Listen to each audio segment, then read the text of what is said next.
안녕하세요. 소리의 가치입니다. 구독과 좋아요, 알림 설정 부탁드려요. 오늘의 사연 시작할게요. 30대 초반 딩크족인 여자입니다. 애견 관련 문제이긴 한데 사촌 언니랑도 연관이 되어 있다 보니 이곳에 올리게 되었습니다. 우선 저는 외동딸이라 다른 형제는 없고요. 2살 위인 사촌 언니가 그나마 나이차가 덜 나고 어릴 적부터 같은 아파트, 같은 라인의 층만 다른 곳에서 거주하다 보니 왕래도 잦았고 굉장히 친하게 지냈습니다. 사촌 언니에게는 올해 6살 된 아들이 하나 있는데요. 바로 옆 동네에 거주하고 있고 언니와 형부 둘 다 맞벌이 직장인이고 해서 한 달에 2~3번은 저희 집에 아들을 맡깁니다. 저희도 둘 다 맞벌이이긴 하지만 저는 번역 일을 하다 보니 재택근무를 하고 있었고요. 코로나 때문이 아니라 원래부터 재택이었습니다. 여하튼 저희 부부는 어린아이를 별로 안 좋아하긴 하는데 그렇게 자주 아이를 맡기는 것도 아니고 아이 자체가 가끔 고집이 센 부분만 제외하면 늘 순하고 말도 잘 듣는 아이기도 해서 가끔씩 봐주고는 있는데요. 지난 토요일이었습니다. 보통 주말에는 언니네 부부가 아이를 케어하는 편인데 그날은 갑작스럽게 일이 생겨서 언니랑 형부 둘 다 자리를 비우게 되었습니다. 그래서 어쩔 수 없이 저희 부부에게 아이를 맡겼는데 솔직히 아이를 맡기면 제 조카이고 제가 맡겠다고 해서 제가 케어하는 게 맞다고 생각하여 남편에게 같이 케어하자고는 안 하거든요. 위에도 말씀드렸다시피 저희 부부 둘 다 아이를 안 좋아하는 편이라서요. 저희 집에는 이제 2살로 추정되는 미니핀종인 반려견이 있습니다. 이 아이는 작년에 유기견이 된 아이였고요. 유기견 센터에서 저희가 입양해온 아이입니다. 이 얘기를 하는 이유가 저희 집 반려견은 머리를 쓰다듬는 것에 대해 굉장히 예민하다는 걸 말씀드리기 위해서 꺼낸 건데요. 유기되기 전, 그러니까 이전 주인이 머리를 많이 때린 모양입니다. 그래서 머리를 쓰다듬으려고 손을 갖다 대면 사실 처음엔 저와 저희 남편 손을 물기도 했었고요. 지금은 그래도 어느 정도 심적으로 안정이 되어 여전히 머리 위에 손을 올리면 경계하고 긴장은 하지만 물지는 않는 정도까지는 되었습니다. 그런데 저희 집 반려견이 바짝 긴장을 하고 경계하는 그 모습이 조카 아이 눈에는 재밌었던 모양입니다. 처음에는 손가락으로 머리를 툭툭 건드려대서 그렇게 하면 강아지가 기분 나빠한다고 잘 타일렀습니다. 하지만 아이의 행동은 고쳐지지 않아요. 하지 말라고 해도 대답만 네네 하고 여전합니다.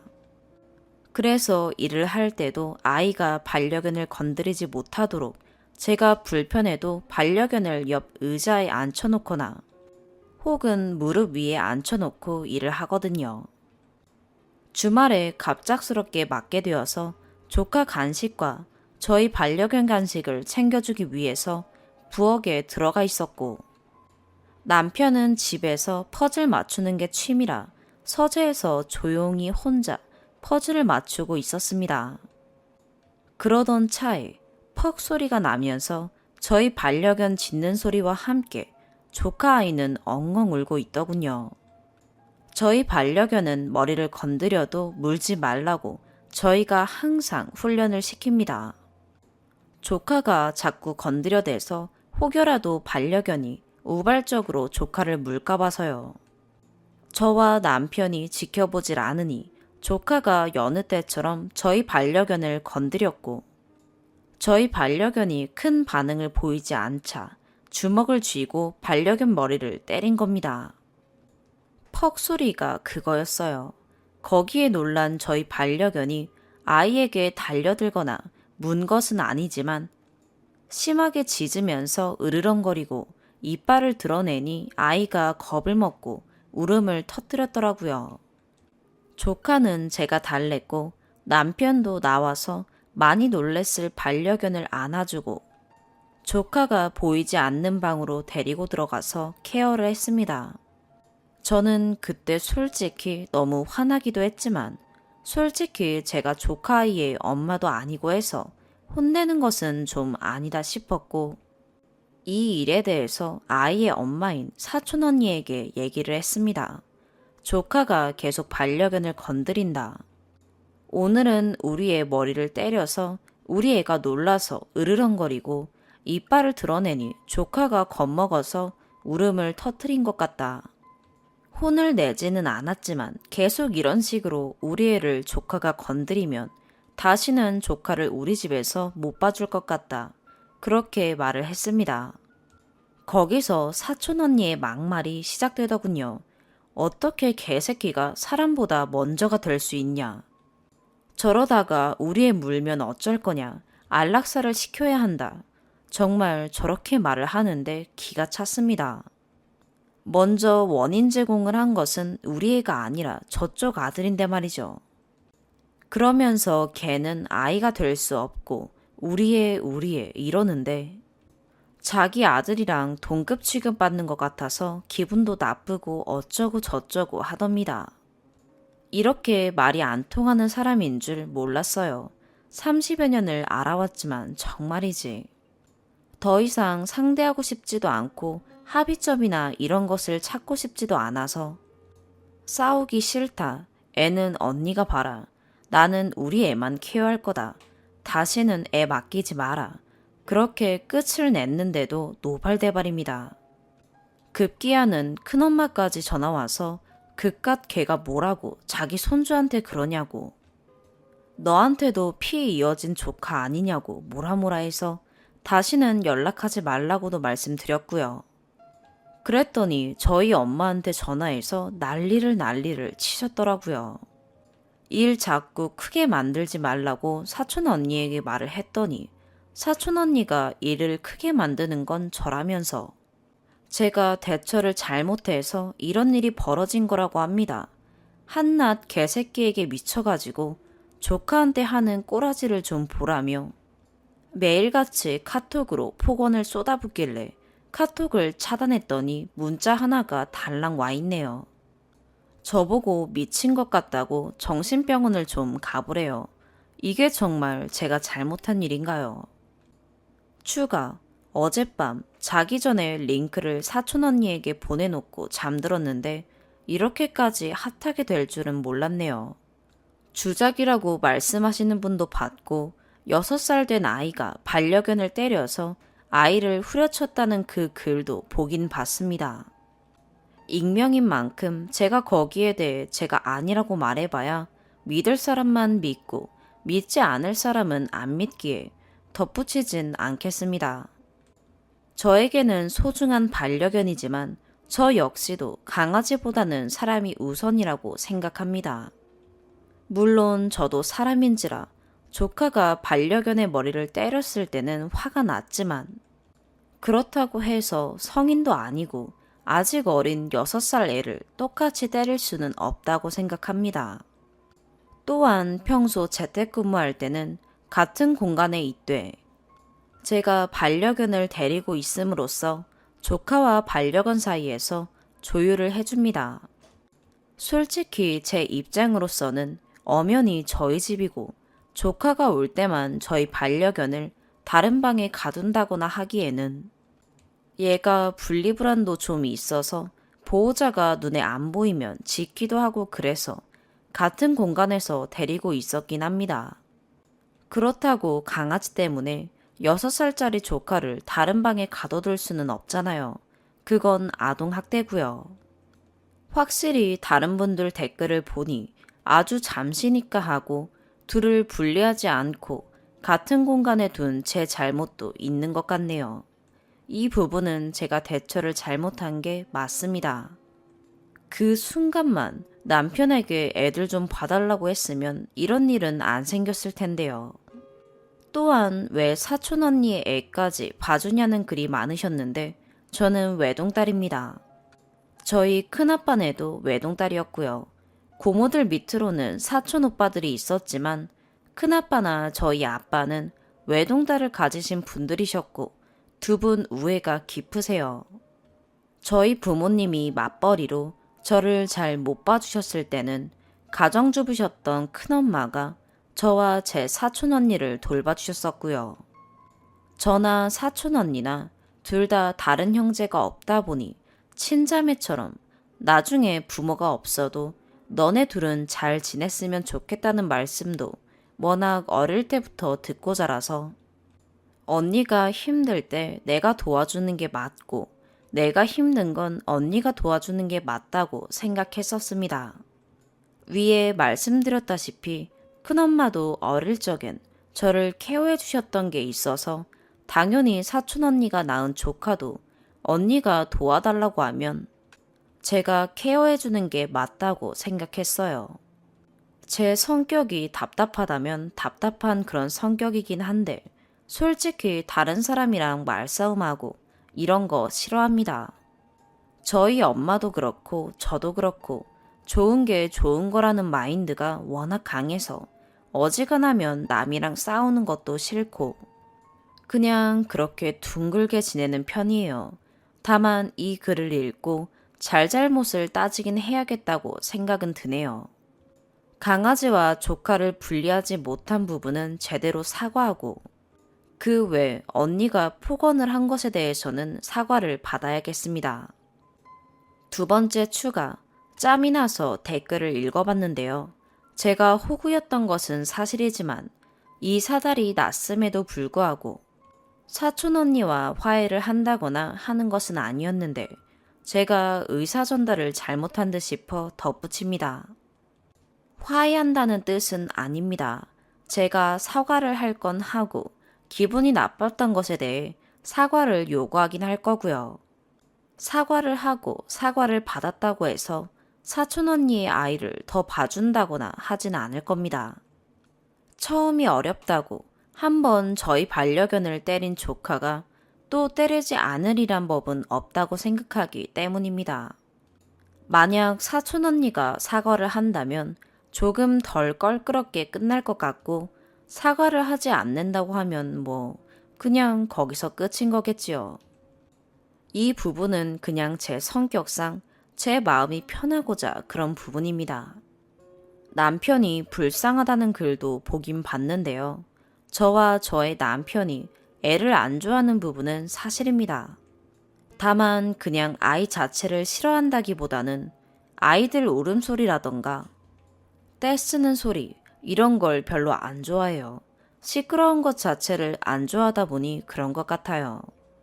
조카를 데리고 와도 남편한테 봐달라고 하지 않는 이상 남편은 상관없다고 동의한 부분이 있었고 주로 큰엄마가 조카를 봐주는데 큰엄마도 여건이 되지 않는 평일날 남편이 출근하는 날에 한해서만 가끔 봐주는 편이라 실제로 남편과 조카가 마주치는 날은 극히 드뭅니다. 이번이 예외적인 케이스고요. 반려견의 분리불안에 대해서도 말씀 주셨는데 고치고 있습니다. 다만 저희가 생각했던 것보다 심한 부분이 있어서 저희 힘으로는 도저히 더 고치기 힘들 것 같아서 이미 저번 주에 보듬 훈련소와 상담을 마친 상태이고요. 여러모로 걱정해 주셔서 감사합니다. 저는 그래도 좋은 게 좋은 거라고 생각하긴 했고 약간 호구 기질이 있다고는 느꼈지만 그렇다고 그렇게 심하단 생각은 해본 적이 없었는데 이번 댓글을 통해서 저도 나름대로 단호하게 안 되는 건 안 되는 거라고 매듭을 지어야겠다는 생각이 드네요. 세 번째 추가, 댓글들 정말 감사합니다. 덕분에 잘 해결됐어요.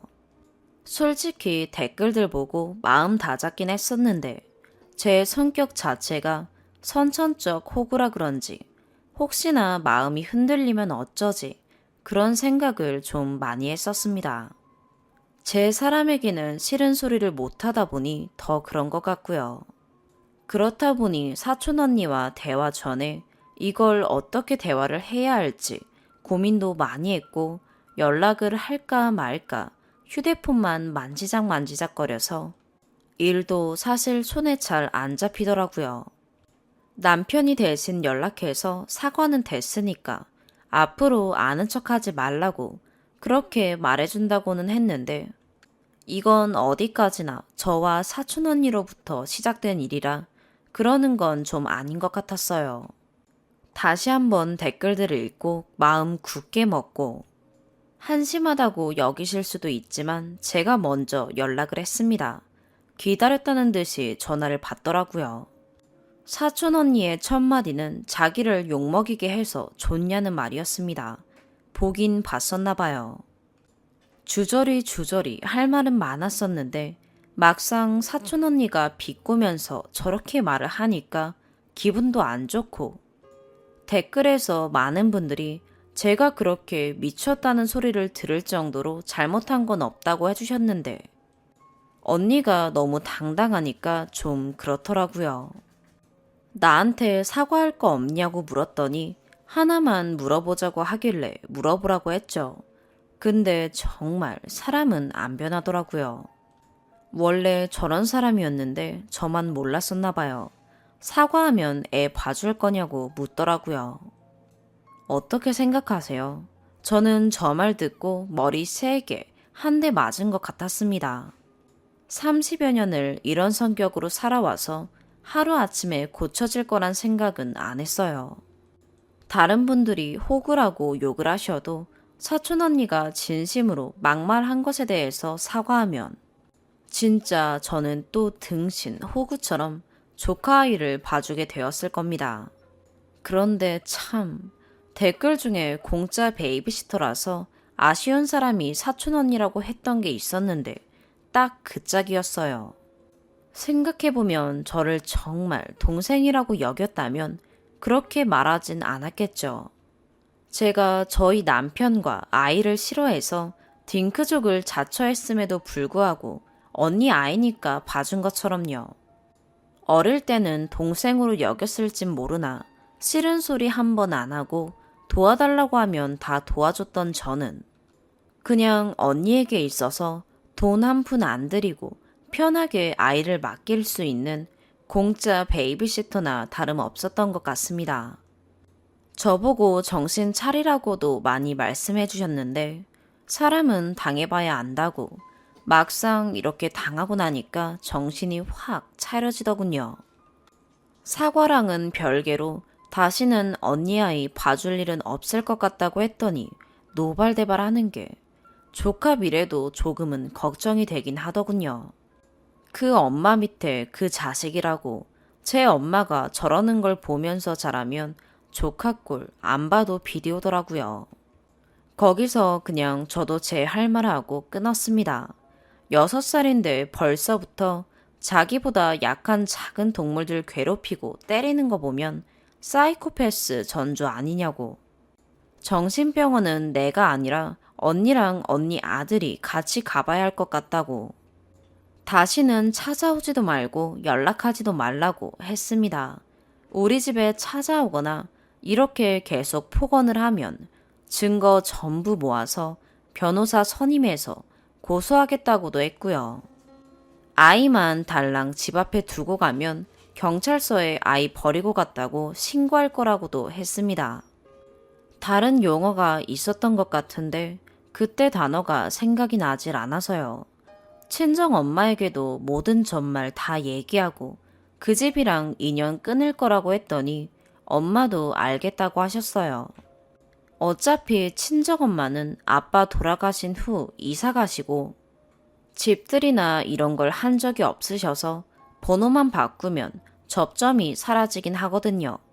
여튼 댓글들로 많은 도움 주셔서 정말 감사합니다. 덕분에 이렇게 잘 해결이 된 것 같아요. 다시는 저 식구들이랑 엮이지 않았으면 좋겠네요. 두 번째 사연입니다. 30대 초반 여성입니다. 현재 만나고 있는 남자친구는 20년 가까이 친구로 지냈던 사이예요. 사실 남자친구가 12년 전에 저한테 고백한 적도 있었지만 제가 그땐 수능 끝난 직후라 어려서 거절했었어요. 작년에 오랜만에 만났는데 좋은 감정도 들고 애가 철이 들었더라고요. 그래서 만나기 시작했는데 반년 정도 만나고 둘 다 나이가 있다 보니 결혼 얘기랑 결혼 후 아이 얘기까지 하는데 사실 남자친구한테는 아이가 있어요. 남자친구가 20살쯤 남자친구는 그때 만나던 여자친구와 아이가 생겼고 제가 축하해줬던 기억이 나요. 그 뒤로 1년 뒤 연락했는데 여자친구와 헤어졌다고 하고 아이는 여자친구가 키운다고 해서 아픈 상처인 것 같기에 그땐 그저 친구인지라 자세히 묻지는 않았어요. 벌써 10년이 넘게 지나고 지금 아이가 아마 초등학교 6학년은 되었을 텐데 오랫동안 안 만났다고 하네요. 심지어 앞으로도 보고 싶지 않다고요. 어떻게 그럴 수 있죠? 아동학대 기사 보면서 솔직히 그 아이 생각하면 마음이 아파요. 물론 남친과의 미래도 걱정돼요. 저와의 결혼 얘기는 꺼내면서 자신의 아이에게 지급하는 양육비나 아이 엄마와의 결별 사유, 그리고 왜 아이를 만나지 않는지가 정말 궁금한데 묻기가 어려워요. 엄마가 결혼 생각이 있으면 당당하게 물어보라고 하는데 두렵습니다. 저도 이혼 가정에서 자랐고 아빠를 만난 기억이 10번도 안 됩니다.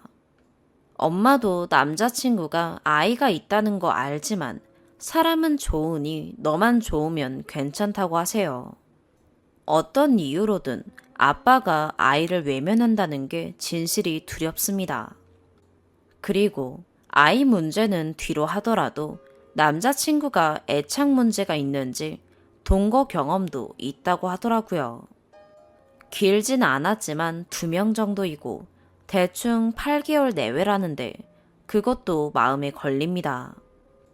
제가 유교걸이라 그런지 동거는 예식과 양가 인사만 없었지 결혼이나 마찬가지이고 책임감도 어느 정도 따른다고 생각하는데 일반 연인이 헤어지듯 쉽게 헤어질 수 없지 않나요?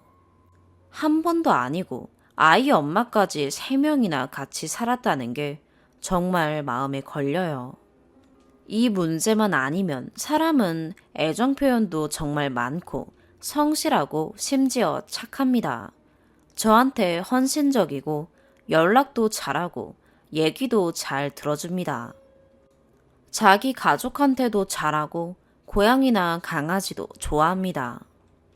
항상 사랑받는다고 느끼게 해줘서 지금까지 소시오패스나 안전이별에 감사한 사이코틱한 남자들만 만나다가 처음으로 안정감이라는 걸 느껴봤습니다. 지금까지는 결혼 생각이 없으니 과거는 관심도 없고 상관이 없었는데 결혼 얘기가 나오니 정신이 듭니다. 처음부터 모르고 만났으면 모를까 20년의 친구였던 기간이 짧지도 않고 저를 거짓말로 속인 것도 아닙니다. 하지만 어떤 이유라 하더라도 아이 아빠가 아이를 외면하고 살아왔다는 걸 용인하고 제가 아이를 버린 사람과 결혼해도 되는 걸까요? 이미 결혼한 선배님들의 조언 부탁드립니다. 추가, 댓글 다 감사하고 다 읽어봤습니다. 처음엔 모든 댓글에 답변을 드리려고 했는데 생각보다 너무 많은 분들이 댓글을 달아주셔서 다 답변을 드리지 못했습니다. 유교걸 부분은 100%, 1000% 장난이었습니다. 유교걸 단어에 불편하셨다면 정말 죄송합니다.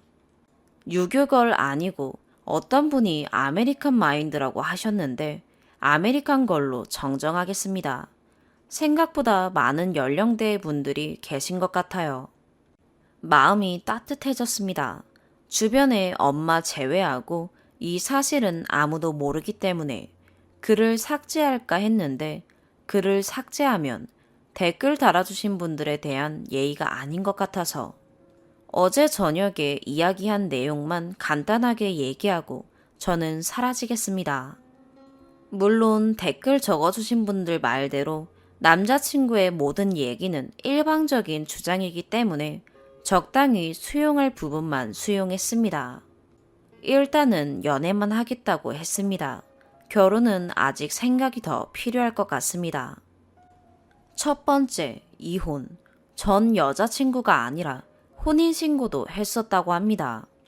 이혼은 여자 측에서 요구해서 헤어지게 되었고, 이혼 사유는 남자친구가 20살에 연상의 여자친구와 아이를 가졌었기 때문에 1년 후 입대를 했었는데, 제대 직후에 여자친구 측에서 이혼을 요구해 합의 이혼을 했다고 합니다.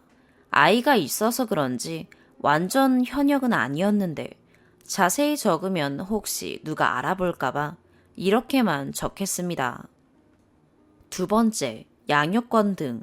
이혼하면서 양육권 등으로 변호사도 선임하고 노력했다고 하는데 아이가 워낙 어려서 졌다고 합니다. 그래서 양육비는 당연히 지급하고 있었고 26살까지는 꼬박꼬박 지급했다고 합니다. 그때까지 아이를 만나고는 했는데 전 부인 측에서 재혼을 이유로 양육비도 필요 없고 인연을 끊었으면 좋겠다고 해서 아이를 못 만났다고 하네요. 세 번째, 동거녀들.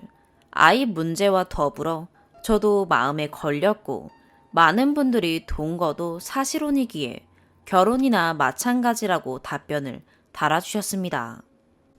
저도 동의하는 바이고 농담처럼 남친한테 너는 3번 결혼한 남자라고 던지기도 했는데요. 이렇게 얘기하면 어차피 듣고 싶은 것만 듣는다고 생각하실 수도 있겠지만 정말 아닙니다. 첫 번째 동거는 당시 어머님이 위독하셔서 병간호를 위해 일도 그만두고 집도 이사하면서 자연스럽게 멀어졌고, 두 번째 동거도 진지하게 부모님도 아는 사이였지만 일이 바쁘고 서로 감정이 자연스럽게 소원해져서 헤어졌다고 합니다. 많은 분들이 저도 똑같은 상황으로 자랐는데 왜 똑같은 선택을 하냐고 대부분 말리셨는데, 나쁜 팔자를 선택하고 싶은 사람은 당연히 없습니다. 그렇기 때문에 결혼은 아주 신중하게 일단은 나중에 하겠습니다. 저도 아이가 있었던 이혼남을 만나는 것이 일반적이지 않다는 건 알고 있지만 그의 새 출발도 응원해주고 싶습니다. 제일 중요한 문제인 양육비. 지금은 아이 엄마가 거부하고 있기에 나중에 전부인분이 일시급으로 요청하면 그때 줄 수도 있는 거니까요. 남자친구의 주장대로면 아이를 본인이 직접 양육하고 싶었죠. 아이를 뺏겼는데 그마저도 몇 년 후 아이 엄마의 요구로 양육비와 면접까지 차단당하며 모든 과정들이 큰 상처로 남은 것 같습니다. 아이를 낳고 지금까지가 정확히 12년입니다. 이혼이 대략 10년 전이고 10년이란 시간 중 6년은 아이를 보지 못했으니 왜 강하게 더 이상 보고 싶지 않다고 했는지도 알 것 같습니다. 사실은 보고 싶겠죠. 면접 교섭권, 물론 찾을 수 있겠지만 남자친구는 싸울 의지가 없어 보여요. 재혼하는 전 부인에게 방해가 되는 것이기도 하기에 무리하기 힘들겠죠. 더 싸우지 않는 것도 무책임하다면 당연히 무책임하죠. 아이는 친아빠를 그리워할 테니까요. 그저 아이를 뺏긴 아빠의 마음도 예쁘게 봐주셨으면 좋겠습니다. 댓글 중에 여자 혼자 아이를 키우는 것이 정말 힘든데 아이를 버린 소시오패스보다 나쁜 매정한 아빠라는 글이 있었어요. 맞습니다. 하지만 상대 측에서 이혼을 요구하는데 강제로 살 수는 없으니까요. 피임만 잘했다면 모든 이들이 상처받지 않았을 텐데요. 정말 아쉽습니다. 저는 남자친구를 이해하고 싶고 결혼은 안 하고 연애하며 응원할 예정이고요. 글을 읽고 댓글 남겨주신 분들의 의견을 무시하는 것이 아닙니다. 사계절 지켜보며 연애하면서 그의 주장의 진위 여부도 파악하고 아이와 부인을 버린 매정한 아빠인지, 아이를 뺏기고 아이를 그리워하는 안타까운 아빠인지 시간을 갖고 더 지켜보겠습니다. 열심히 읽어주신 모든 분들이 행복하기를 바랍니다. 세 번째 사연입니다. 저는 30살 평범한 직장인입니다. 그리고 남자친구는 35살이고요. 요즘 머리 아픈 일이 있어서 이렇게 여러분의 조언이 필요해서 글을 올리게 되었습니다. 연애한 지 몇 개월 되지 않아서 그런지 자꾸 사소한 일 하나하나에 투닥투닥 되네요. 아무래도 서로 나이도 결혼 전년기이기도 해서 진지하게 연애하고 있는데 진지한 연애다라는 의미도 솔직히 좀 우습네요. 저는 5년 동안 연애한 남자친구가 있었는데 남자친구의 바람으로 인해서 헤어지게 되었고 그렇게 지금의 남자친구를 만나게 되었어요. 그리고 오빠에게도 6년 동안 연애했던 여자친구가 있었죠. 서로 오래된 연애를 한 경험이 있어서 그런지 익숙해왔던 연애와는 다른 사람과 다른 연애를 해서 그런지 뭐가 잘못된 건지 몰라서 조언이 필요합니다. 서두가 길었네요. 하여튼 저번 주에 오빠네 자취방에 놀러가서 한참 TV를 보며 놀고 있었어요. 그런데 오빠가 쓴 수건을 정리하던 중 빨래해야 하는데 라고 하더라고요. 그러면서 저를 힐끔 봅니다. 그러더니 또 빨래해야 하는데 하면서 힐끔 쳐다봅니다. 그래서 제가 근데 왜 날 봐? 라고 하니 아니야 라고 말은 그렇게 해놓고 계속 입은 삐쭉삐쭉대고 눈을 위아래로 훑더라고요. 계속 이렇게 한 2번 반복합니다. 그러더니 데이트하러 나가자 얘기하는데 청소랑 빨래랑 다 안 된 상태라서 나가기 싫다. 나가자는 건지 말자는 건지 말은 그렇게 해도 결국은 청소 좀 해달라, 빨래 좀 해달라 라고 들리더라고요. 이미 전에 이런 식으로 싸운 적도 있어요. 몸은 힘든데, 청소해야 하는데, 빨래해야 하는데 하면서 계속 몇 번을 말하길래 해주겠다고 하고서 집으로 들어가는 길인데도 계속 그 소리를 하더라고요. 그래서 시켜서 하는 거 싫은데 한다고 했는데도 자꾸 말한다고 화를 냈죠. 차라리 나 빨래할 건데 빨래 좀 걷어달라고 하던지 그리고 뻔히 오빠 힘들게 일하고 나서 청소하고 있으면 내가 어련히 따라서 설거지해주고 빨래해주고 하지 않겠냐 라고 했어요. 주말에 갈 때마다 설거지는 항상 쌓여 있어서 최근 주말에 갈 때마다 해줬었어요. 근데 나가기 직전에 주방으로 가보니 또 설거지가 한아름 쌓여 있었죠. 주방이 발걸음을 이동해서 가지 않는 이상 싱크대 안을 볼 수 없는 구조였습니다. 너무 당연하게 설거지를 쌓아놓는 행동, 결국 저한테 하라고 시킬 것 같아서 짜증이 나 있는 상황이었는데 바로 데이트 나가기 전이었고 기분이 상한 상태로 가기 싫어서 급하게 그렇게 밖으로 나왔어요.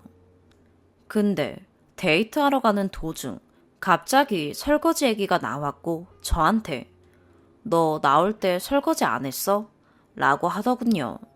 근데 그 왜 안 했어? 라는 표정이 뭐라 말할 수 없네요. 순간 그 한마디에 평일 내내 설거지 안 하고 빈 그릇만 찾아서 쓴 이유가 주말에 내가 설거지할 거라고 생각한 건가 라는 생각이 들면서 짜증이 나더군요.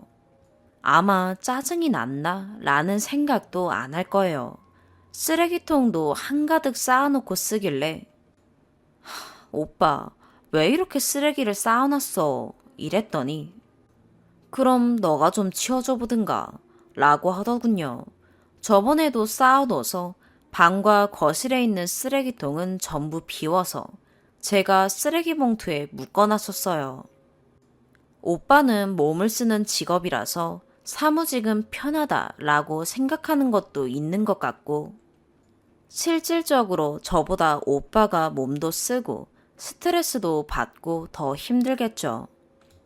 근데 결혼해서도 아니고 저에게 해달라 말만 안 하는 것 뿐이지 결국 해달라고 하는 식이라 저도 그깟 빨래 한 번, 청소 한 번, 설거지 한 번 해줄 수는 있지만 너무 당연하게 설거지는 이미 제가 하는 것이 되어버렸고 오기도 생기네요.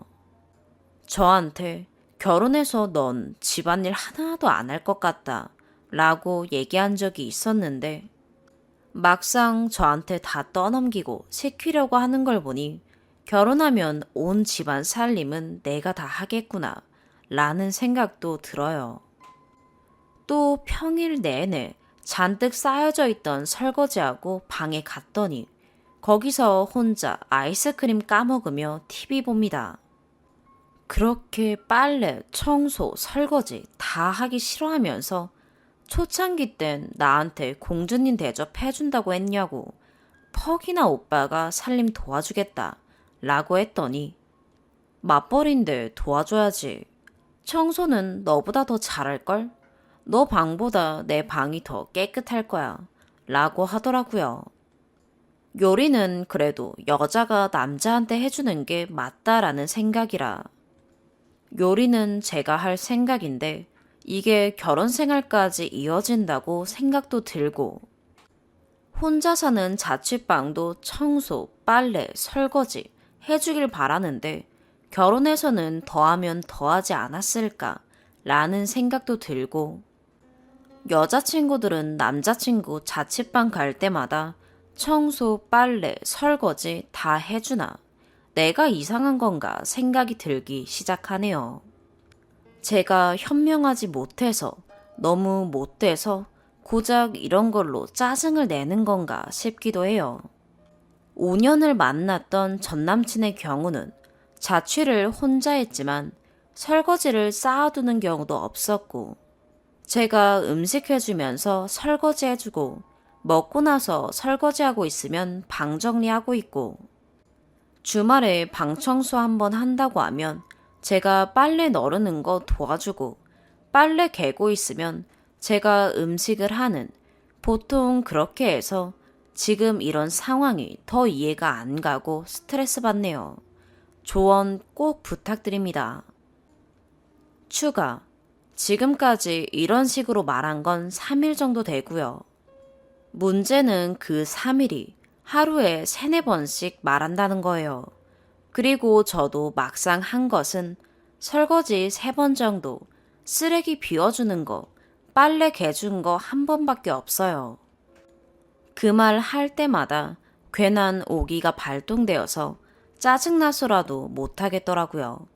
이 얘기를 풀어야겠다 하고 얘기했더니 이런 걸로 스트레스 받는다고 말하는 것 자체가 이해도 안 가고 자기는 장난이었다고 눈치 좋다는 애가 장난인 줄 눈치 못 채냐고. 그래서 우리 집 한 10번 넘게 놀러 오면서 설거지 몇 번 해봤냐고 그렇게 얘기했을 때 한 적이나 있었냐고 하더라고요. 그것 좀 해주면 안 되냐고 오히려 소리를 지르네요. 입장이 반대였다면 자기는 바로 도와준다고 해준다고 했을 거라면서요. 2번째 추가. 좋은 일도 아닌 일에 엄청나게 댓글이 달렸네요. 일단 현재는 연락 안 하는 중이에요. 어제 저녁에 퇴근길에 어쩌자는 건가 싶어서 전화했더니 싸우려고 전화했냐며 할 말 없으니 전화 끊자고 하더군요. 전에 한번 싸우고 나서 카톡 사진 내렸더니 싸워도 절대 내리지 말라고 하더니 본인이 카톡 사진 내려버렸길래 사진 왜 내렸냐고 하니 싸우려고 전화한 거면 끊으라며 또다시 대답을 회피하더군요. 평소에 자잘한 것도 필요하다고 하면 사주고 먹고 싶은 거 맛있는 거 먹이려고 하고 가고 싶은 곳 데려가주고 했는데 거기에 보상 심리가 깔려 있었나 봐요. 나는 너한테 이렇게 하는데 너는 나한테 뭘 했냐 라는. 비슷하게 넌 나한테 배려한 게 무엇이 있냐 라는 말은 들었네요. 주말에 제가 차 끌고 거의 1시간 걸리는 거리를 간 일이 요 근래 더 많았는데 그거 얘기했더니 그게 배려냐고 했었네요. 그거랑은 별개의 문제인데 굉장히 쓸데없는 거에 짜증을 나게 했다 라는 생각도 깔려 있으니 오히려 제가 숙이고 들어가길 바랐는지 연락하겠다 하고 전화 끊더니 연락이 없네요. 많은 생각을 하게 하네요. 조언들 감사합니다. 네 번째 사연입니다.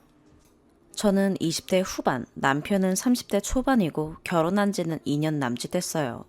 아기는 없고요. 내용이 두서없이 엉망진창일 것 같지만 양해 부탁드립니다. 제 고민은 남편이 회사 여자 동료랑 너무 친하게 지낸다는 점입니다. 참고로 남편과 저는 같은 회사에서 일하고 있어요. 저와 남편은 다른 부서입니다. 최근 들어 남편이 여자 동료랑 너무 친하게 지냈는데 괜히 신경 쓰입니다. 질투 같은 감정은 아닌 것 같은데 그냥 너무 신경 쓰이고 혹시나 만에 하나 남편이 조금이라도 호감이 있는 건 아닐까 하고 걱정이 되어서요. 그런 마음이 있는 걸 안다면 저는 유리 멘탈이라 계속 생각나서 배신감에 결혼 생활 유지하기가 힘들 것 같은 그런 걱정이요. 여자 동료는 저하고는 그냥 얼굴만 알고 인사는 어쩌다 눈 마주치면 하고 눈 안 마주치면 그냥 무시하는 그런 사이고요. 나이는 저랑 동갑으로 알고 있어요. 장거리 연애 중인 남자친구가 있는 것으로 알고 있고요. 제가 걱정하는 이유는 남편이랑 처음에 가까이 지내는 것 같을 때 그냥 외모도 평범, 수수하고 동료겠거니 해서 별로 신경 안 썼거든요. 일단 남편과 같은 부서고 항상 부딪히며 일할 테고 저랑 점심을 안 먹을 때는 대부분 그 여자분과 다른 직원분들과 함께 조인해서 먹더라고요.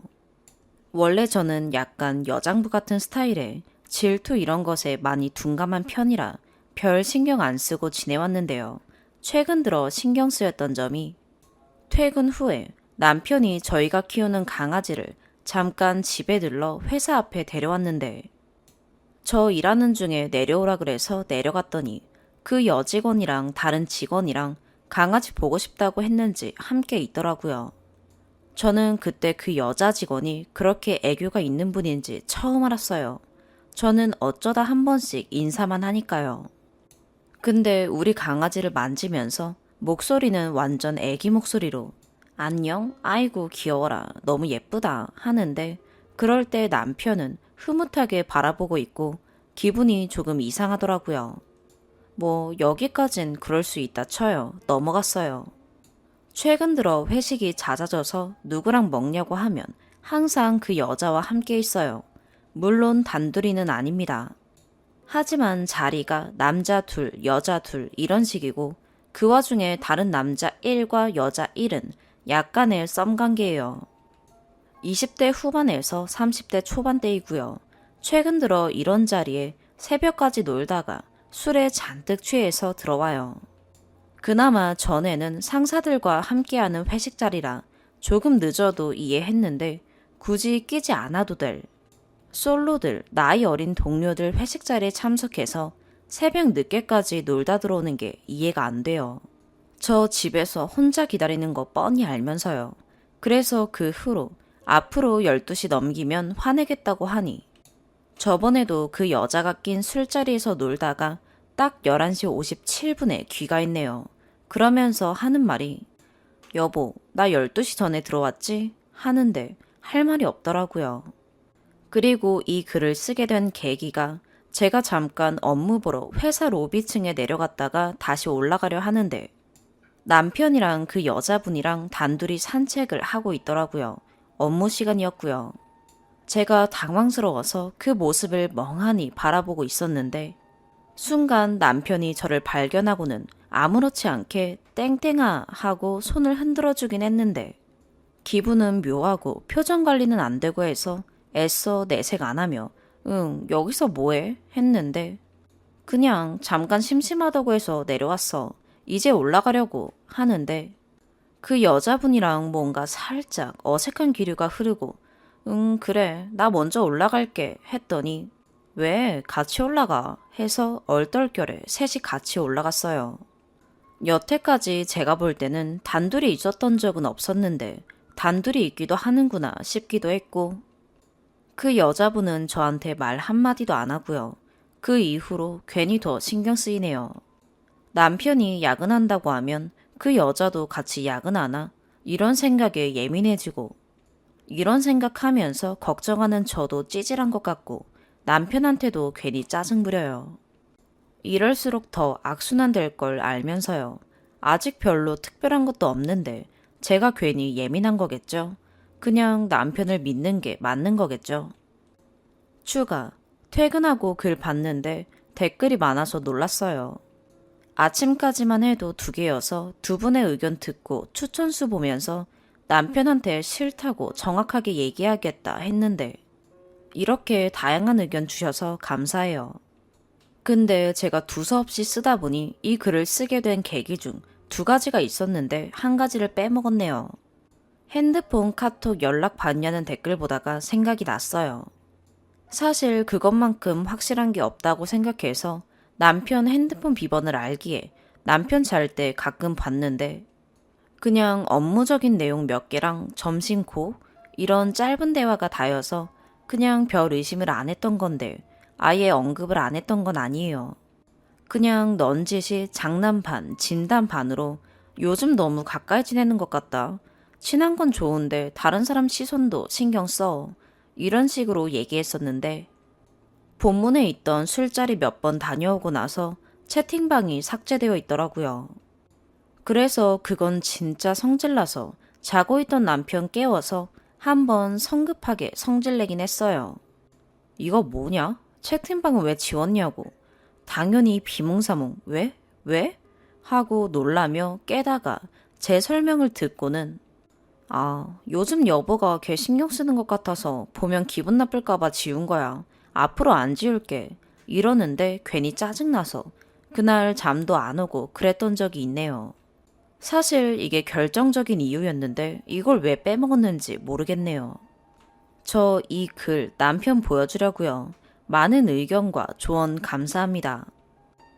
2번째 추가. 많은 분들이 조언도 해주시고 후기를 궁금해하시는 분들이 있으신 것 같아서 추가 올릴게요. 어제 저녁에 자기 전에 둘이 진지하게 얘기를 했어요. 글을 보여주었고 글을 천천히 읽어보더니 첫 반응이 여보, 나 진짜 그런 거 아닌데 반응이 너무 무서워. 이러더라고요. 하지만 댓글 반응에 크게 개의치 않는 것 같았어요. 어쩌다가 조선시대에서 오신 것 같은 일부 남자분들 댓글 보더니 이 사람들은 뭐야 하며 웃기까지 하고요. 그러면서 본인 얘기를 시작합니다. 이미 제 글을 읽었기 때문에 제가 써내려갔던 상황들을 짚어가며 얘기해 주더라고요. 생각나는 대로 적는 대화체라서 글이 구구절절 길어질 수도 있을 것 같으니 감안하고 읽어주세요. 강아지 보여줬던 것은 그 여자 직원이 우리 집 강아지 종류를 예전부터 키우고 싶어 하던 종이라면서 궁금하다고 해서 보여주었던 것이고 캥기는 것이 있었다면 내가 여보를 왜 내려오라고 그랬겠어 라고 하더라고요. 제 기분이 그럴 거라고 전혀 생각하지 못했대요. 그리고 부서에서는 편하게 지낼 수 있는 또래가 함께 술자리 가졌던 그 젊은 솔로 동료들 뿐이고 그 외에는 전부 나이가 많고 상사들이라서 그냥 회사 얘기도 하며 별 생각 없이 지냈던 건데 여보가 싫다고 하면 그냥 회사에서 혼자 지낸다며 그냥 그렇게 멤버로 지내왔던 건데 그냥 자기 혼자만 빠지면 된다 라는 식으로 그러더라고요. 이건 뭐 고단수도 아니고 오히려 제가 당황스럽더라고요. 그래서 얘기했어요. 무슨 사람을 나쁜 사람을 만드냐. 내가 원하는 것은 그런 것이 아니다. 내가 기분 나쁜 부분도 그런 부분이 아니다. 아예 어울리지 말라는 것도 아니다. 적어도 오빠는 가정이 있으면 어울리더라도 1차 정도만 가볍게 하고 오면 되는 거고. 술을 새벽 늦게까지 집에 오자마자 씻지도 않고 바로 뻗을 정도로 먹는 것은 좀 아니지 않냐. 막말로 새벽까지 술 먹는데 내가 그들끼리 무슨 일이 있었는지 내가 어떻게 하냐. 내가 그렇게 생각하는 게 싫으면 오해하지 않게 행동하는 것도 오빠 몫이지 않냐. 나를 불쌍한 사람으로 만들지 말아라. 다들 겉으로는 내색하지 않아도 가정 있는 남자가 술자리 끝까지 지키고 하면 속으로는 날 불쌍하게 여길 거다. 왜냐면 오빠랑 나랑은 같은 회사를 다니고 뻔히 다들 아는데 오빠의 행동이 곧 나에게도 영향을 끼친다 그랬더니 맞아. 내가 너무 조심하지 못했어. 내가 자기를 너무 배려하지 못했어. 미안해. 조심할게. 이러더라고요. 그리고 카톡은 진짜 본인도 왜 지웠는지 후회된대요. 그냥 자기는 제 눈에 띄게 하고 싶지 않았던 것이고 그냥 1차원적으로 단순하게 보이면 저 신경 쓸까봐 지운 거래요. 다음부터는 절대 안 지울 테니 그냥 다 보라고 그러더라고요.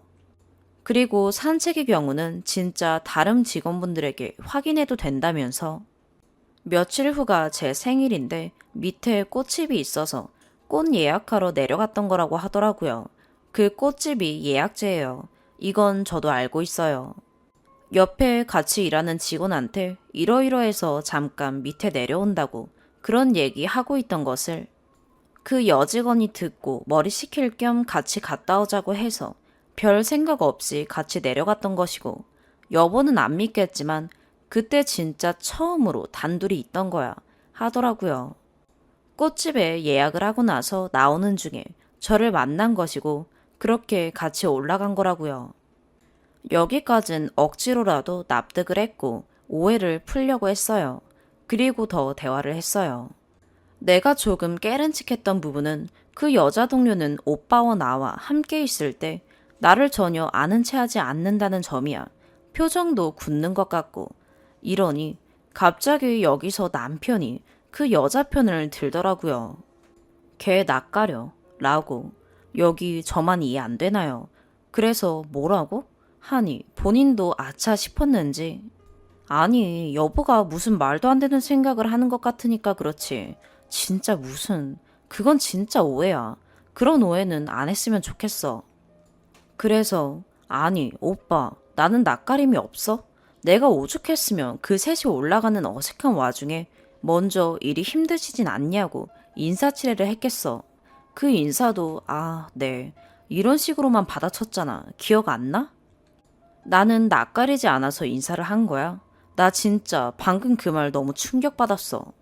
어떻게 내가 단둘이 있던 그 광경을 목격하고 신경 쓰였다는 말보다 그 사람이 낯가리는 것을 알아주는 게 먼저인 거야? 라고 했습니다.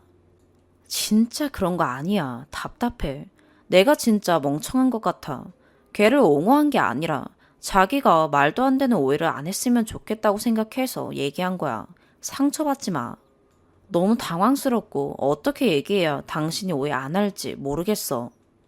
제 대답은 나 그 상황에 진짜 아는 척하고 싶지 않았다. 근데 그 기분 묘하고 어색한 상황에 내가 먼저 인사를 하고 고민했던 나는 안중에도 없는 거야? 라고 했는데 남편이 진짜 그런 거 아니라며 미안하다고 하더라고요.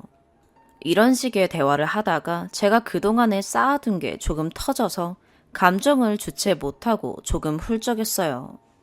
남편은 엄청 당황해했고 계속 미안하다고 했고요. 결국 마무리는 저는 잘 지내는 것 좋다. 하지만 더 이상 내가 오해할 만한 상황 만들지 말고 선 지키면서 지내라. 단둘이 있거나 하지 마라. 한 번만 더 목격하면 그땐 진짜 문제 삼을 것이다. 그리고 술을 먹는다 해도 1차만 가볍게 먹고 와라. 이것은 직장 생활 하는 데 있어 어느 정도 필요하다고 생각했어요. 어쨌든 이러한 약속 등을 받아내었고 진심으로 미안해 하더라고요. 진짜 제가 원하면 걔네들이랑 아예 안 놀 수도 있다고 하며 그냥 멀리 지내겠다고 하는데 그건 제가 생각했을 때도 좀 아닌 것 같고 저도 그쪽 부서의 남편 또래가 그 멤버들만인 것을 알고 있기에 어느 정도 서로 양보를 하는 게 맞다고 생각했습니다. 크게 마음에 들지 않는 후기일 수도 있을 것 같아요. 같이 공감해 주시고 환해 주셔서 감사드립니다. 5번째 사연입니다. 너무 길게 쓰면 가독성 떨어질까봐 엄청 짧게 추린 글이에요. 감안하고 봐주세요. 죄송합니다. 진짜 거의 5달을 고민하다가 드디어 글을 써봅니다. 우선 제가 눈팅만 하다가 이 글을 쓰기 위해 가입한 거라 완전 초보라는 점 양해 부탁드립니다. 눈팅하면서 이것저것 많이 배우긴 했는데 실수가 여기저기 많을 수 있어요. 댓글로 말씀해 주시면 수정하도록 하겠습니다. 저는 고등학교 2학년이고 여자입니다. 아빠와의 갈등 때문에 글을 쓰게 되었습니다. 진짜 쓰고 싶은 이야기가 산더미 같은데 2개만 추려봤어요. 우선 사소하지만 제가 당장 스트레스를 많이 받고 있는 문제를 말씀드릴게요. 저는 8살 때 처음 휴대폰이 생겼어요. 지금까지 10년 정도 되네요. 하루도 빠짐없이 자녀 안심, 위치 전송 때문에 오후 12시부터 밤 10시까지 1시간 간격으로 10번 부모님께 제 위치가 전송돼요. 1시간 간격으로 저의 일거수일투족을 지켜보고 계신 거죠. 그래서 예상 지역을 벗어났다 하면 바로 전화가 와요. 예정 안 된 친구랑 놀러 가거나 야외 수업을 하게 된 날에도 어김없이 전화가 와요. 지난번에는 친구와 놀다가 집 근처로 왔는데 헤어지기 아쉬워서 1시간 정도 집 근처에만 있다가 집에 들어갔는데 제 위치 보내진 거 보시고 집 근처 도착하고 1시간 동안 뭘 했냐고 물어보시더라고요. 물어보실 수야 있죠. 그런데 이게 한두 번이 아니다 보니까 이젠 제가 걱정돼서 이걸 하시는 게 아니라 감시하려고 하시는 것 같아서 너무 답답해요. 엄마한테 조심스럽게 말씀드려봤지만 엄마도 아빠한테 말해봤자 해결되지 않는다고. 성인 될 때까지만 참으라고 하시더라고요. 2번째는 가장 고민이 많은 갈등입니다. 저희 아빠는 가부장과 꼰대의 대명사라고 해도 과언이 아닌 분이에요. 특히나 제가 첫째라서 그런 건지 지금까지 예의와 인사성을 빼면 시체라는 소리를 들을 정도로 저를 정말 엄하게 키우셨어요. 가부장 모먼트를 말씀드리면 글이 너무 길어질 것 같아서 나중에 추가글 쓸 수 있으면 쓰겠습니다. 중학생 때부터 아빠와의 마찰은 점점 심해졌어요. 고민을 말해도 공감을 전혀 못하시고 한마디 할 때마다 말 끊고 뭐라 하시고 당신이 아는 것만이 정답이라고 생각하셔서 진짜 벽에다 대고 말하는 것 같았어요. 진짜 답답한 게 저도 어느 정도 말하다가 그만두던가 하면 되는데 아빠는 옛날부터 저러셨으니까 당연한 거라는 생각과 학교에서 있던 일을 엄마 아빠에게 무조건 말해야 한다는 말을 귀에 딱지가 않도록 들어서 아빠와 대화하면 기분이 진짜 안 좋아지는 걸 알면서도 매일매일 대화하려고 노력했어요. 아빠가 퇴근하시면 수고하셨다고 궁디 팡팡할 정도로 친했었는데 지금 저는 아빠와 최대한 대화를 하지 않으려고 노력하고 있어요. 벌써 5개월 정도 된 것 같아요. 아빠와 크게 싸웠거든요.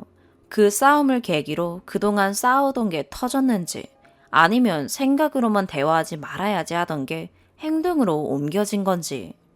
아무튼 동생의 생일이어서 엄마 아빠가 에어팟을 선물로 주시기로 했어요. 그런데 중고를 사서 새 것인 것처럼 해서 주시겠다는 거예요. 여기서 1차로 빡쳤습니다. 근데 뭐 저도 고1 끝나갈 때쯤에 미뤄뒀던 고등학교 입학 선물로 에어팟을 받았기 때문에 중1밖에 안 되는 동생이 에어팟을 받는 게 좀 배 아프긴 해서 그냥 알겠다고 했어요. 그리고 생일 전날에 에어팟을 확인해 봤는데 에어팟 구매할 때 주문하면 문구 박혀서 오는 거 있잖아요. 그게 써 있는 거예요. 너무 놀라서 이게 뭐냐고 물어봤더니 모르시겠대요. 그 문구가 적혀 있으면 새 제품이 아니라는 게 티나잖아요. 또 그게 영어였는데 무슨 뜻인지도 모를 문구가 적혀 있었어요. 누구 이름인 건지 무슨 뜻인지도 모르는 게 적힌 걸. 게다가 중고로 사셨다고 했는데 판매자가 문구 적혀 있다는 거 알려줬는데도 사신 건지 아니면 문구 같은 거 없다고 거짓말치고 판매한 걸 사신 건지 여쭤봤더니 알고 계셨대요. 그래서 제가 막 난리를 치니까 이게 그렇게 중요한 거냐고 왜 그렇게 난리를 치는지 모르겠다고 하시더라고요. 그런가요? 제가 난리치는 게 이상한 거예요. 뜻도 모르는 문구 박힌 에어팟을 애한테 생일 선물로 주겠다는데 진짜 너무너무 화가 나서 그냥 공부하러 나갔어요. 집에 돌아왔는데 아빠가 본인한테 그렇게 화를 내놓고 그 이유도 제대로 설명하지 않고 나가버린 게 싸가지가 없고 버르장머리가 없다면서 혼내시더라고요. 근데 항상 저 혼내실 때 버르장머리 없고 싸가지 없다는 말씀밖에 안 하셔서 이젠 그냥 말씀하세요. 한 귀로 듣고 한 귀로 흘릴 테니까 이런 마인드여서 그냥 듣기만 했어요. 그러다 서로 이해가 안 되는 상태여서 일단은 그냥 넘어갔어요. 다음날 동생 생일 케이크하고 드디어 동생이 에어팟을 받았어요. 근데 받자마자 아빠가 할 말이 있다면서 사실 이게 중고다. 솔직하게 말해야 할 것 같아서 말한다. 이런 식으로 말씀을 하셨어요. 뭐 본인은 처음부터 중고인 거 밝힐 생각이셨다고. 아무튼 엄마는 약간 당황하시고 저는 별 생각 없이 있었는데 아빠가 어제 하던 얘기를 마저 하자고 하시는 거예요.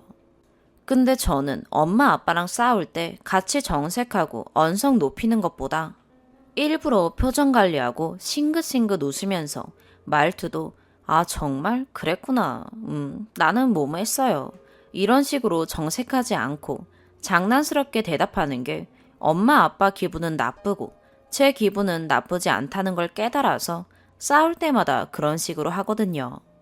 좀 도라이 같긴 한데 여태까지 엄마 아빠 말 안 들으면 세상이 무너질 거라고 생각할 만큼 착한 첫째 딸로 살아서 요새 이런 식으로라도 반항하는 게 너무너무 즐거워요.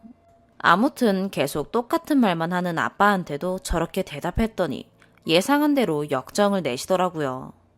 싸가지 없고 버르장머리 없다는 말만 몇 번을 반복하는지 너무 웃겨서 진짜 웃음 찾느라 힘들었어요. 거기다가 야, 이 새끼가 진짜 막 이러시고 한참을 그렇게 화를 내시다가 가만 안 둬 진짜. 너 진짜 아빠한테 맞을래? 맞을래 한번? 뭐 이런 식으로 여러 번 말씀하시더라고요. 옆에 있던 물건 집었다 내려놓으시기도 하고요. 예전에도 한 번 말싸움이 났는데 그때도 진짜 가만 안 둬. 이렇게 말씀하셨던 적이 있어서 별 생각은 안 들었는데 옆에서 듣고 있던 동생이 무서워서 울더라고요. 근데 저는 진짜 저렇게 말씀하시는 게 너무 가짜고 무섭지도 않고 그냥 아빠가 손찌검하면 손찌검 해도 괜찮을 듯 하는 생각까지 들어서 계속 미소만 짓고 있었어요. 어찌저찌 해서 일단락 되었는데 몇 달 전이라 기억이 확실히 나지는 않네요. 그날 저는 아빠가 선을 넘었다고 생각을 해서 아, 내가 선을 긋자 해서 대화를 안 하고 있어요. 솔직히 아빠도 저도 먼저 사과하는 성격은 아니고 제가 아빠랑 대화를 안 한다고 아쉬울 것도 없고 대화를 안 하는 게 처음 일주일 정도는 좀 그랬는데 시간이 지날수록 오히려 너무 편하더라고요.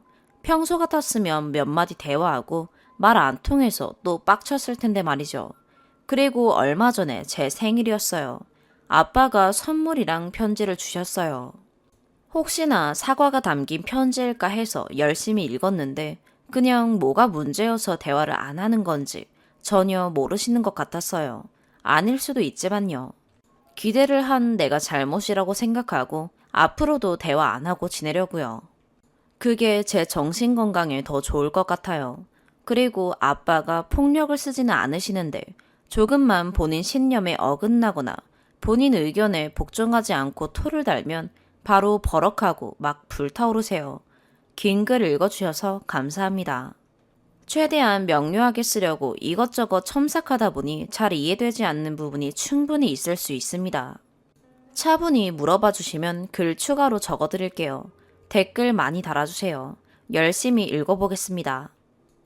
추가. 처음에 동생한테 중고를 새 걸로 속여서 선물한다는 걸 전제하에 문구 적힌 걸 발견하고 너무 흥분해서 설명을 제대로 못 해드리고 공부하러 가버린 건 제가 잘못한 것 같아요. 반성하고 있습니다. 그런데 중고인 게 밝혀지고 나서 제가 천천히 설명을 드렸더니 이해하셨다고 아빠가 직접 말씀하셨어요. 그래서 아, 이해하신 거구나 했는데 또다시 왜 설명을 제대로 안 하고 나갔냐고 버럭하시면서 가만 안 둔다고 고함을 치셨어요. 저는 문구 적힌 것뿐만 아니라 동생한테 중고를 새 거라고 속인 것 때문에 그런 건데 사실대로 말씀하실 줄 몰랐거든요. 물론 저는 처음부터 솔직하게 선물하자고 말씀드렸어요. 그리고 아빠가 저의 잘못을 타이르려고 혼내시는 게 아니라 협박하는 말이잖아요. 그래서 웃겼어요. 딸한테 그런 말도 할 수 있구나 해서요. 그리고 장난식으로 대답을 한 거는 아빠가 막말을 하시거나 협박하면서 명령을 하시는 게 점점 심해지셨어요. 저뿐만 아니라 엄마한테도요. 엄마가 동생 대학 가고 나면 저랑 동생 독립시키고 당신도 아빠랑 떨어져서 혼자 살고 싶으시다고 하실 정도였으니까요. 아빠가 엄마를 심하게 몰아붙이는 게 눈에 보이고 엄마가 저한테 힘들다고 벽이랑 대화하는 것 같다고 여러 번 말씀을 하시니까 너무너무 속상하고 아빠에 대한 신뢰가 완전히 무너지고 아빠가 미워지더라고요. 중학교 때까지는 아빠가 그렇게 협박하듯이 화내시면 아무 말 않고 순순히 잘 들었는데 이제는 가만히 지고 있기 싫어서 그런 방법을 찾은 것 같아요. 6번째 사연입니다. 저는 코로나 2단계일 때 결혼식을 올린 신부입니다. 얼마 전 결혼 관련 카페에도 글을 올린 적이 있었는데 많은 분들이 공감해 주시고 함께 분개해 주셔서 웨딩홀의 악행을 더 널리 알리고자 여기에 글을 씁니다. 저는 웨딩홀 때문에 결혼식을 망쳤습니다. 저는 시댁이 부여라서 부여에서 결혼식을 올리게 되었고 연고지가 아니다 보니 모르는 지역이라서 주말마다 식장 찾아보고 그중 괜찮다고 생각된 곳을 선정했습니다. 사실 부여에는 결혼식장이 4개밖에 없습니다. 2군데는 엄마들이 결혼했을 법한 보라색의 식장이라 패스했고요. 롯데 리조트는 지방에서 하는데도 불구하고 너무 비싸고 전혀 이쁜 공간이 아니라서 결국 나머지 한 곳에서 하게 되었습니다. 나머지 한 곳인 땡땡 예식장은 최근에 리모델링이 되어 아마 리조트가 아닌 곳을 생각하신다면 이곳에서 하게 될, 아니 이곳을 선택할 수밖에 없을 겁니다. 본론으로 들어가서 그 웨딩홀의 만행을 알려드리겠습니다. 첫 번째, 제가 결혼할 당시에는 코로나 2단계여서 뷔페 금지, 50명 이상 모임 금지였습니다.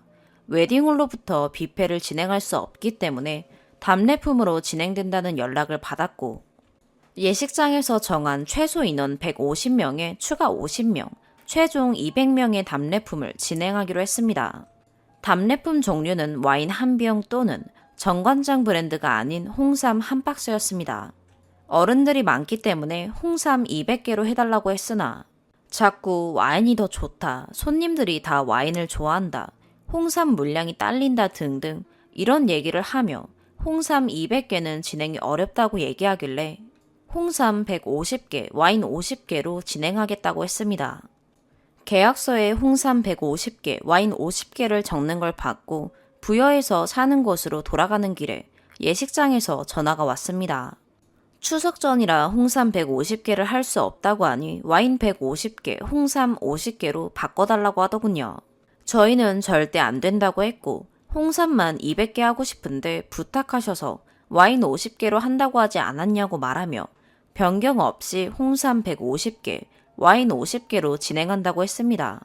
그런데 결혼식 5일 전 확인차 식장으로 연락을 했는데 와인 150개, 홍삼 50개라고 하는 겁니다.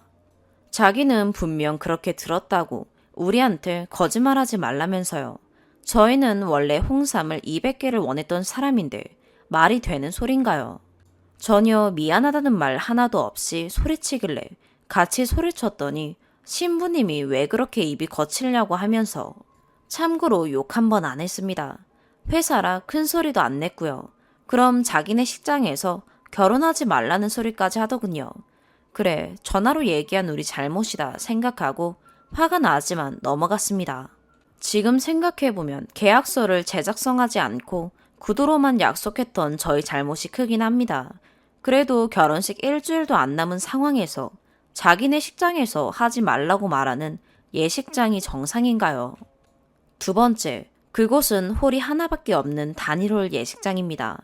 코로나 2단계로 50명밖에 못 들어가는 상황에서 식장 측은 예식을 1시간 간격으로 잡았습니다. 통상적이라면 문제 없습니다만 50명밖에 못 들어가게 공무원이 지키고 있는데 1시간 간격이라뇨. 분명 우리가 예약할 때 아무도 안 찼다고 했고 하루에 한 팀, 정말 너무 밀리는 날에만 2팀 받는다는 웨딩홀이 저희보다 1시간 앞타임 결혼식을 잡았습니다. 결국 손님들이 서로 엉켰고 다행히 코로나 걸리신 분은 없었습니다만 손님들이 굉장히 불쾌해하셨습니다.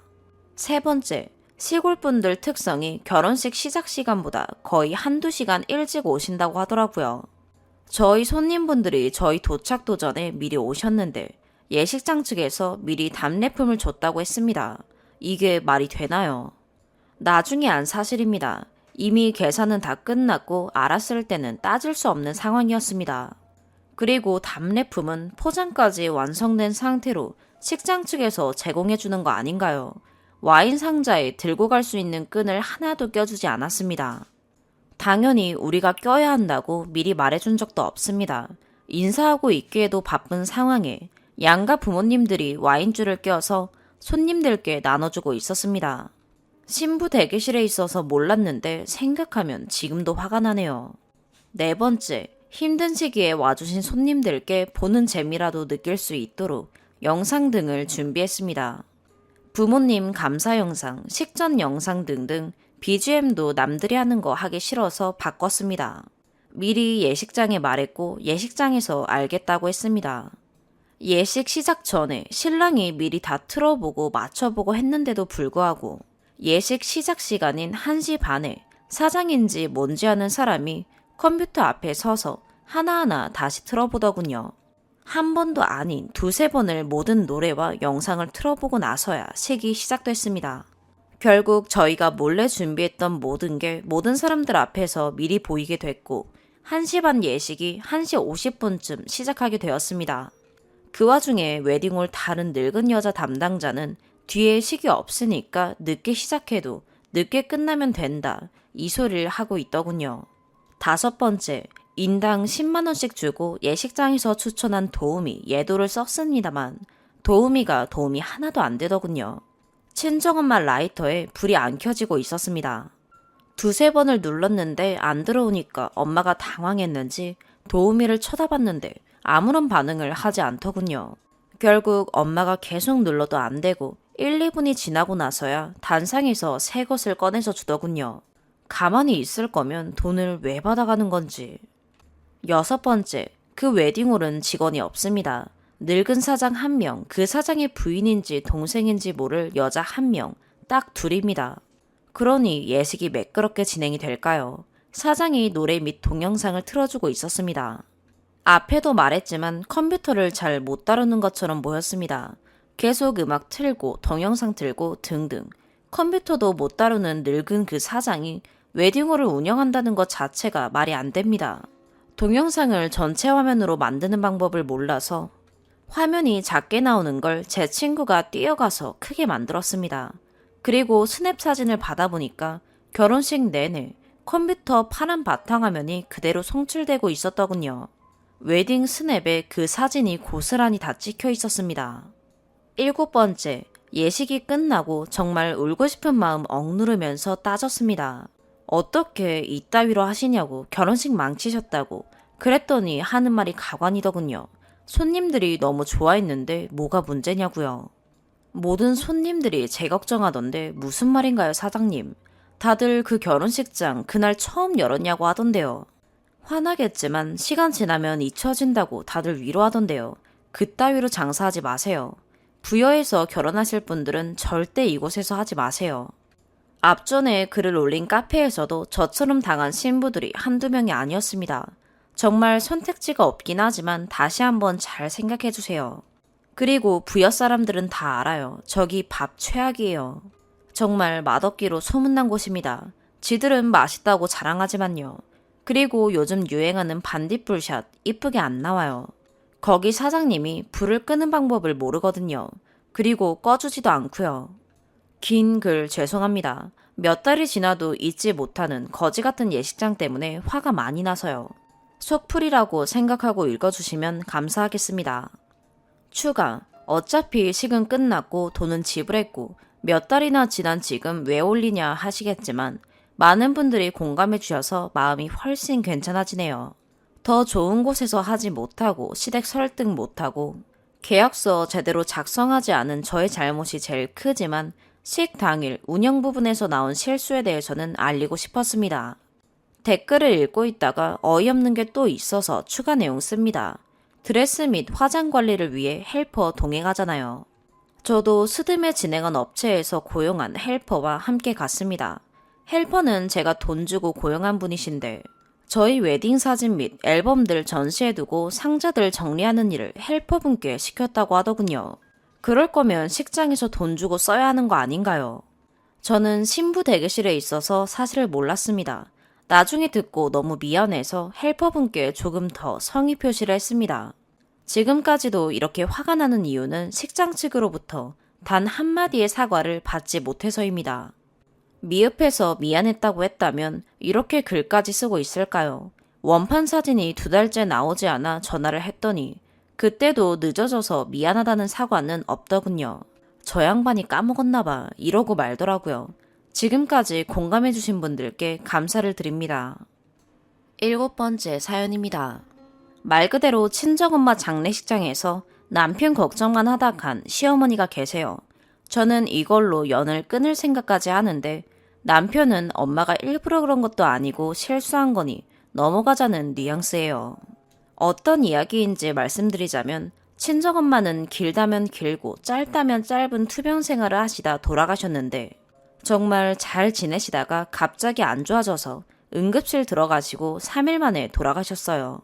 3일 병원에 계시는 동안 저랑 동생이 교대로 지켰고 마지막 가는 길은 밤새 제가 지키고 있었던 상황이었어요. 거의 이틀 이상은 잠도 제대로 못 잔 상황이고 새벽에 돌아가셔서 꼴딱 밤을 샌 상황이었어요. 남편은 집에서 대기 중이었고 돌아가시기 하루 전은 남편만 휴가를 써서 집에서 쉬고 있었던 상황이었어요. 저는 일 마치고 엄마 지키러 간 상황이었고요. 돌아가신 날 새벽에 가족들한테 연락 돌리고 4시간 거리에 있는 친언니가 올라올 때까지 엄마를 지킨 상황입니다. 언니가 엄마를 모시고 친정이 있는 지역으로 내려가는 거 보고 저도 집으로 돌아가 일주일치 짐 싸서 남편과 같이 친정으로 내려가야 했어요. 서울에 있는 병원에서 경기도인 저희 집까지 1시간 반 운전하는데도 너무너무 졸리고 피곤해서 집중이 안 되더라고요. 진짜 여기저기 전화하면서 잠 깨며 겨우 집에 도착해 씻고서 친정으로 출발하는데 남편이 운전을 했어요. 저는 타자마자 잠이 들었고요. 평일이지만 막히는 시간 포함해서 5시간이 걸렸어요. 남편한테 미안했지만 정말 운전할 상황이 아니었어요. 평소에 친정 갈 때는 제가 거의 운전해서 갑니다. 여튼 도착해서 조문 오신 분들 맞이하고 정신없는 첫날을 보냈어요. 문제는 둘째 날인데 시어머니는 혼자 내려오기 먼 지역이라 남편 고향 친구들이 퇴근하고 내려오는 길에 모시고 왔더라고요. 시아버지는 안 계신 상태입니다. 그리고 시누이가 한 명 있는데 임신 초기라 안정취해야 한다고 안 오고 시누 남편은 그쪽 어르신이 아프신 상황이라 못 내려온다고 어머님이 대표로 오신 상황이었어요. 친구들이 퇴근하고 와서 그런지 장례식장 도착 시간이 새벽 1시가 넘었었어요. 그래서 너무 미안하기도 해서 어머님께 와주셔서 감사하다고 고생이 많으셨다고 인사드리며 식사 준비를 하는데 남편 친구들도 너무 피곤해 보이더라고요. 그래서 오빠들도 돌아가며 운전한다고 너무 힘들었겠다. 오는데 얼마나 걸렸냐 하니 교대 운전한다고 5시간 정도 걸렸다는 거예요. 그래서 제가 진짜 와줘서 고맙다. 너무 고생 많았다고 감사 표현도 했고요. 이 상황까지 남편은 없었어요. 밖에서 친구들 기다리다 엇갈린 상태였어요. 아무튼 식사하면서 이런저런 이야기를 하는데 시어머님이 그러더라고요. 너희는 어떻게 내려왔냐고. 그래서 제가 저희도 차 타고 내려왔어요 어머니 이랬더니 운전은 누가 했냐고 물어보시더라고요. 그래서 제가 남편이 했어요 라고 했는데 어머님 하시는 말씀이 혼자 운전할 거리가 아니던데 이러시는 거예요. 그래서 제가 어머니 제가 며칠 밤을 새고 잠을 못 자서 운전할 여건이 안 되었어요. 그랬더니 어머님이 또 여기는 혼자 운전할 거리가 아니던데 이러시는 거예요. 그래서 저는 또 반복했죠. 제가 운전할 상황이 아니었다고요. 이런 대화 중에 남편이 왔고 이런저런 이야기를 하는데 친구들 반찬이 모자란 것 같아서 남편이 가지러 가더라고요. 그 모습을 본 어머님이 아이고 우리 땡땡이 피곤해서 힘들겠다. 저는 정말 벙쪘어요. 그리고 한 번 더 우리 땡땡이 피곤해서 힘들겠다고 라고 말씀하시는 거예요. 그래서 저는 정말 그 상황이 어이없어서 나중에 가실 때 배웅도 건성으로 하고 친언니에게 가버렸어요. 장례식이 다 끝나고 남편에게 이 상황을 말했더니 엄마가 너한테 쌓인 게 있었나 보지 라고 하네요. 그동안 신우도 남편도 저한테 며느리 도리 안 한다고 난리친 적이 여러 번인데 저는 그때마다 도리는 내가 할 만큼 하고 있고 친정보다 더 잘 챙긴다 라고 답했었어요. 도리 운운하던 신우는 엄마 장례식장에 오지도 않고 연락도 없고 부의금만 남편한테 보냈었어요. 이게 너희 집이 말하는 도리냐고 남편한테 따졌더니 아무 말 없더라고요. 신우도 시어머니의 언행을 듣고 이건 엄마가 잘못했다고 인정했다던데 남편도 엄마가 잘못한 거지만 일부러 그런 것도 아니고 엄마가 가끔 눈치 없이 말하는 것도 있다 라고 편들더라고요. 그래서 저는 내 마음이 풀릴 때까지 안 보고 싶다. 지인이 치르는 장례식에서도 말 한마디 한마디 조심하는 판국에 며느리 앞에서 아들 걱정만 하고 가는 게 당연한 거냐. 누가 봐도 내가 제일 힘들고 고된 일정을 보내고 있는데 아들 걱정을 왜 나한테 하고 가신 건지 모르겠다. 난 엄마 장례식 생각하면 어머님 만행밖에 안 떠오르니 마음속에서 잊혀질 때까지 안 뵙고 싶다 라고 했어요. 그랬더니 내키진 않는 표정이지만 남편도 알겠다 하더라고요. 그러다 일주일 뒤에 시어머니 생신이라 신우가 연락 와서 저녁 먹자는데 저는 안 간다. 누굴 축하해줄 마음도 없고 그게 어머니라면 더욱더 안 가고 싶다 라고 했더니 남편 혼자 다녀오더라고요.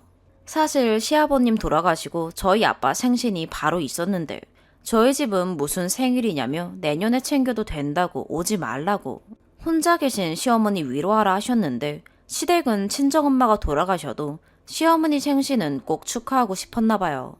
이래서 남인가 싶었는데 이어서 바뀌는 시어머니 카톡 사진이 저만 없는 그들만의 축하 사진이네요. 엄마 돌아가신 지 일주일 만에 자기 생일 축하 사진을 올리고 싶으셨나 봐요. 남편은 이런 것도 의미 부여하지 말라고 제가 예민한 거라는데 정말 정이 뚝 떨어지더라고요. 지금도 시댁 외엔 남편이랑 사이가 좋은데 시댁만 엮이면 서로 싸우게 되는 상황이에요. 저도 알아요. 시모가 아기가 있어서 그런 말을 한 게 아니란 걸. 하지만 어른이라면 그 상황에 아들 걱정이 되더라도 그걸 상치르고 있는 며느리한테 말하면 안 되는 걸 알아야 한다고 생각해요. 자기 아들한테만 말했으면 좋았을 텐데 말이죠. 이런 걸로 인연 끊는 제가 이상한가요? 덧붙여 어머님이 이 일이 있고 얼마 안 지나 제가 축하받을 일이 있어서 용돈을 주셨는데 제가 받기 싫다고 남편한테 돌려드리라 하니 엄마가 주신 거 거절하는 것도 예의가 아니다. 감사 문자 보내라는 남의 편. 문자 안 보냈더니 화내던 남의 편. 진짜 시댁 아니면 너무 잘 맞는 부부인데 시댁 때문에 매번 싸우게 돼요. 몇 달이 지난 지금은 무뎌진 것 같은데 명절 생각하니 또 시댁 스트레스가 다가오네요. 추가, 남편이랑 어떻게 잘 맞냐고 하시는 댓글이 많아서 설명드리자면 진짜 시댁 빼면 저한테 다 맞춰주는 사람이라서 그렇게 쓴 거예요. 남편이 처음부터 그런 사람은 아니었어요. 지금도 시댁 때문에 멀어진 느낌이지만 평소에 집안일이라든지 귀찮은 일들 또는 제 친구나 가족들에겐 자기 나름대로 잘하는 게 눈에 보이고 제가 어떤 일을 하려고 결심하면 옆에서 늘 도와주고 믿어주는 사람이거든요.